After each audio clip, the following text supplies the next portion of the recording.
থেকে আসছে। আসো আসো, সিরাজগঞ্জের ছেলে, ব্রিলিয়ান্ট। আচ্ছা মাশাআল্লাহ, তোমার নাম কি? আমার নাম মোহাম্মদ ইয়ামিন হাসান। ধরো তোমার পুরস্কার ধরো। তোমার ইয়ামিন হাসান কোথায় পড়ো? আর বাসা মূলত সিরাজগঞ্জ সদরে, এই জায়গা আমার নানার বাসা। নানার বাসা পড়ো কোথায়? আমি পড়ি হাজী আহমেদ আলী আলিয়া মাদ্রাসা। আলিয়া মাদ্রাসা পড়ো। তুমি যে এখানে মাহফিল হবে, তোমার কে বলছে এটা? আমি অ্যাকচুয়ালি ফেসবুকে দেখছি এটা। ফেসবুকে দেখেছে। মারহাবা বলো সবাই। আল্লাহকে আলেম হিসেবে কবুল করুন, সকলে পড়া আমিন। ও কিন্তু খুব ভালো শ্রোতা, এরকম শ্রোতা আল্লাহ প্রত্যেকটা মাহফিলে মাহফিলে দান করুন, পড়া আমিন। খুব সহজে বললাম যেন আপনার পুরস্কার পেতে একটু সহজ হয়। কোন যুবক আছে যে যুবকটা দাঁড়াবে এবং আমি প্রশ্ন করলে সে জবাব দিতে পারবে? বাঘের বাচ্চার মতো দাঁড়িয়ে যাও। ওই যে আগে দাঁড়াইছে, আচ্ছা ও আগে দাঁড়াইছে, তুমি দাঁড়াও, না পারলে তোমাকে দিবে। এদিকে আসো। ওই যে কালো, হ্যাঁ তুমি আগাও। মারহাবা বললে না সবাই? শোনেন, আমি ওকে প্রশ্ন করবো, সিরাজগঞ্জের ভাইয়েরা, ও যদি জবাব দিতে পারে আমি মারহাবা বলার আগেই আপনারা মারহাবা বলবেন। রাজি আছেন তো ইনশাআল্লাহ? এটা মাসুদ ভাই দিয়েছে না? মাসুদ ভাইকে আল্লাহ নেক হায়াত দান করবো না আমিন। এখানে এই যে হ্যান্ড মাইকটা আপনার হ্যান্ড মাইক দেন তো, ওনাকে একটা দেন তো। ভলান্টিয়ার তো দিয়ে চলে গেছে, পড়ছে তো পড়ছে। তাকবীর দেন, লিল্লাহি তাকবীর। আচ্ছা সমস্যা নাই, একটু আগে আসো, একটু আগে আসো। হ্যাঁ তুমি দেখতে সুন্দর আছো মাশাআল্লাহ, আল্লাহকে আরো সুন্দর বানায় দিক, পড়া আমিন। একটা সালাম দাও, এই কোন আওয়াজ হবে না, স্টপ। সালাম দাও সবাইকে একটা। আসসালামু আলাইকুম ওয়া রাহমাতুল্লাহি ওয়া বারাকাতুহু। এরকম উত্তর হইল? হায় মরে গেছে না বেঁচে আছেন আপনারা সবাই? আবার সালাম দেবা। আসসালামু আলাইকুম ওয়া রাহমাতুল্লাহি ওয়া বারাকাতুহু। তোমার টেনশনে কোনো কারণ নাই, পুরো মাহফিল একদম শান্ত আছে, তোমার সবাই সাপোর্টার আছি তো আমরা সবাই। তুমি যেহেতু আগে দাঁড়িয়েছো, তোমার শক্তি অনেক বেশি, আমি বুঝতে পারছি। কোনো ভয় ছাড়া বলো, আজকে যে সূরা তাফসীর পেশ করেছে আমরা সংক্ষিপ্ত সময়ে কাটা পাবে, সূরাটার নাম কি? সূরা মূল। মাশাআল্লাহ, মারহাবা বলবেন না?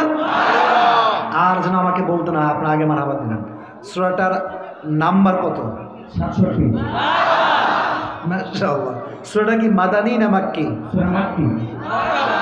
এই এত আস্তে মারহাবা। এবার বলো যে এই সূরার ফজিলত দুইটা বলেছিলাম, বলো দেখি সূরা ফজিলত কি কি ছিল? সূরার প্রথম ফজিলত ছিল এই সূরা যে রাতে পড়ে ঘুমাবে তার কবরের আযাব মাফ করে দেন আল্লাহ তাআলা। দুই নাম্বার ফজিলত ছিল এই সূরা যে রাতে পড়ে ঘুমাবে তার মৃত্যুর পর আল্লাহ তাআলা সঙ্গে করবে তার জান্নাত তার পক্ষে। শোনেন, ও কিন্তু জেনারেলের ছাত্র, আমার মতো হুজুর না, কিন্তু দেখে বুঝতে হবে ও যা বলবে তাই তো মারহাবা, ঠিক কিনা বলেছো? দুইটা ফজিলত তুমি বলে ফেলেছো। এই সূরার সেন্ট্রাল থিম যেটার নামে সূরাটা, এটার অর্থটা কি ছিল? ক্ষমতা। মারহাবা বলবেন না? মারহাবা, মাশাআল্লাহ। এবার শেষের দিকে চলে আসছো, কোনো টেনশন নাই। আল্লাহ যে সেকেন্ড আয়াতে বলেছেন আল্লাহ আমাদেরকে জীবনও দিয়েছেন, মৃত্যুও দিয়েছেন একটা জিনিস দেখার জন্য। এটা কি ছিল? আল্লাহ আমাদের জীবনও দিয়েছেন, মৃত্যু দিয়েছেন একটা জিনিস দেখার জন্য, সেটা হচ্ছে বান্দার ভালো আমল। কনসেপ্ট কি রকম? ভালো আমল না বেশি আমল? বেশি আমল না ভালো আমল? পার্থক্য বারবার বলছেন, ভালো করে বুঝে ফেলেন। বেশি আমল হচ্ছে 80 রাকাত তাহাজ্জুদ পড়ে নজু নাই, এটা হচ্ছে বেশি আমল, কিন্তু খবর নাই, আমলের কোনো দাম নাই। বাট আপনি করলেন কম। আখলিস দীনাকা ইয়াকফিকা আল আমালুল কলিল। কম করো বাট ইখলাস সহ করো, ওইটাই জান্নাতে যাওয়ার ওসিলা হয়ে যাবে। সুবহানাল্লাহ পড়েন সবাই।